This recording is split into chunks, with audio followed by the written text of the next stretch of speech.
पिछले कुछ दिनों से लगातार यूपी के पीलीभीत जिले में हाथियों के उत्पात मचाने की खबरें आ रही हैं। उत्पात भी ऐसा कि सैकड़ों किसानों की फसलें तबाह हो गई। लेकिन ये तबाही मचाने वाले हाथी आए कहां से? ये हाथी आए थे नेपाल से। नेपाल से आया था हाथियों का ये बहुत बड़ा झुंड, वो भी जंगली हाथियों का झुंड। अब नेपाल के हाथियों से निपटने के लिए तो कोई तैयारी हिंदुस्तान ने कभी बॉर्डर पर की नहीं।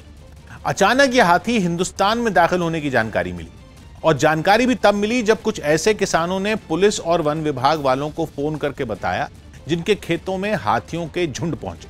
मतलब खबर भी एजेंसियों को तब लगनी शुरू हुई जब नेपाल से हिंदुस्तान में पहुंचे जंगली हाथियों ने तबाही मचानी शुरू कर दी। अब कोई इंसान अगर बॉर्डर के पास दिखाई दे तो सुरक्षा एजेंसियां सतर्क हों, चुस्ती से जांच पड़ताल करें, उससे दस्तावेज भी मांगें।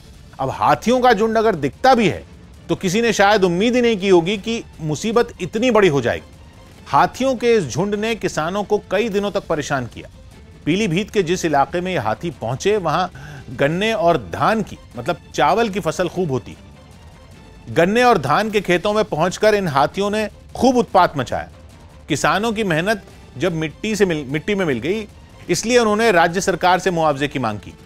लेकिन सवाल यह है कि हाथियों का एक झुंड आखिर नेपाल से आया कैसे? तो इसका जवाब यह कि यह हाथी नेपाल के एक नेशनल पार्क से चलकर पीलीभीत जिला यूपी में नेपाल के बिल्कुल बॉर्डर पर ही, मतलब भारत और नेपाल की सीमा लगती है पीलीभीत में, और नेपाल में इसी बॉर्डर के पास एक नेशनल पार्क है, शुक्लफंड नेशनल पार्क। नेपाल के इसी नेशनल पार्क से ये हाथी निकल पड़े।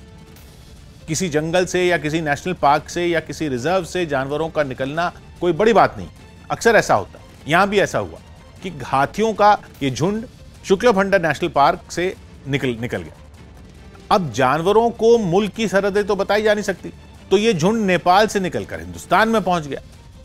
अब जहां से झुंड पहुंचा उसके बेहद करीब एक टाइगर रिजर्व है, पीलीभीत टाइगर रिजर्व। ये टाइगर रिजर्व भी काफी बड़ा है। पीलीभीत, लखीमपुर खीरी और बहराइच, इन 3 जिलों का काफी बड़ा हिस्सा इस टाइगर रिजर्व में आता है। और किसी भी टाइगर रिजर्व में यह तो बताने की जरूरत होगी नहीं कि वहां पर बाघ, मतलब टाइगर की अच्छी खासी आबादी होती है। हालांकि जो रिजर्व बनाए जाते हैं उनमें एक इलाका ऐसा होता है जहां बाघों के रहने लायक हालात बनाए जाते हैं, जिसे कोर एरिया कहते हैं। उसके बाद एक कई किलोमीटर में फैला बफर एरिया भी होता है, वो भी खाली है, लेकिन इसलिए होता है ताकि बाघ अगर कोर एरिया से निकल आए तो बफर एरिया में पहुंचे और किसी को नुकसान न पहुंचाए।